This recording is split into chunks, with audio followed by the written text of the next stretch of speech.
حضرت صلی اللہ علیہ وسلم کا حضرت علی کو یمن کی طرف بھیجنے کے بارے میں آتا ہے کہ 10 ہجری میں رسول اللہ صلی اللہ علیہ وسلم نے حضرت علی کو یمن کی طرف بھجوایا۔ اس سے قبل رسول اللہ صلی اللہ علیہ وسلم نے حضرت خالد بن ولید کو ان کی طرف بھیجا کہ وہ ان کو اسلام کی طرف بلائیں، یعنی یمن والوں کی طرف، لیکن ان لوگوں نے انکار کر دیا۔ پھر اس پر آپ نے حضرت علی کو بھیجا۔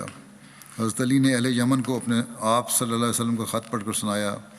پھر پورے ہمدان نے ایک ہی دن میں اسلام قبول کر لیا۔ حضرت علی نے ان کے قبول اسلام کے متعلق حضرت صلی اللہ علیہ وسلم کو خط لکھا تو آپ صلی اللہ علیہ وسلم نے 3 مرتبہ یہ جملہ دہرایا کہ ہمدان پر سلامتی ہو۔ ہمدان جو ہے یہ یمن میں مدینہ کی جنوب میں مشرق میں واقع، مدینہ سے تقریباً 1150 کلومیٹر دور واقع ایک شہر ہے۔ پھر اس کے بعد اہل یمن نے بھی اسلام قبول کر لیا، اور حضرت علی نے اس کے متعلق آپ صلی اللہ علیہ وسلم کو لکھا۔ اس پر آپ صلی اللہ علیہ وسلم نے سجدہ شکر ادا کی۔ حضرت علی بیان کرتے ہیں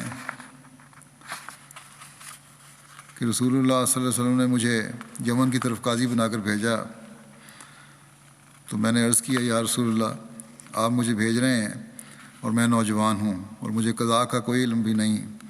تو آپ صلی اللہ علیہ وسلم نے فرمایا، یقیناً اللہ تیرے دل کو ضرور ہدایت دے گا اور تیری زبان کو ثبات بخشے گا۔ بس جب تیرے سامنے 2 جھگڑا کرنے والے بیٹھیں تو فیصلہ نہ کرنا یہاں تک کہ تو دوسرے سے بھی سن لے جیسا کہ تو نے پہلے سے سنا۔ ایسا کرنا اس بات کے زیادہ قریب ہے کہ تیرے لیے فیصلہ واضح ہو جائے۔ حضرت علی کہتے ہیں کہ اس کے بعد مجھے فیصلہ کرنے میں کبھی کوئی شک پیدا نہیں ہوا۔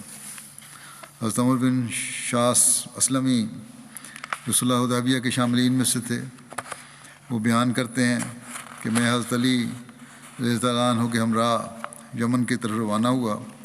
سفر کے دوران انہوں نے میرے ساتھ سختی کی، یہاں تک کہ میں اپنے دل میں ان کے بارے میں کچھ محسوس کرنے لگا۔ بس جب میں یمن سے واپس آیا تو میں نے ان کے خلاف مسجد میں شکایت کی، یہاں تک کہ یہ بات رسول اللہ صلی اللہ علیہ وسلم تک پہنچ گئی۔ ایک دن مسجد میں داخل ہوا اور رسول اللہ صلی اللہ علیہ وسلم اپنے چند صحابہ کے ساتھ تشریف فرما تھے۔ جب آپ کی نظر مجھ پر پڑی تو آپ نے مجھے غور سے دیکھا۔ وہ کہتے ہیں کہ آپ صلی اللہ علیہ وسلم نے مجھے تیز نظر سے دیکھا، یہاں تک کہ جب میں بیٹھا تو آپ نے فرمایا، اے عمر، خدا کی قسم تو نے مجھے اذیت دی ہے۔ میں نے عرض کیا، یا رسول اللہ، میں اللہ کی پناہ مانگتا ہوں اس بات سے کہ آپ کو تکلیف پہنچاؤں۔ آپ نے فرمایا، کیوں نہیں، جس نے علی کو اذیت دی تو اس نے مجھے اذیت دی۔ مسند احمد بن حنبل کی روایت ہے یہ۔ حضرت ابو سعید خدری بیان کرتے ہیں، یہ پہلے جو میں نے پڑھی وہ روایت مسند کی ہے۔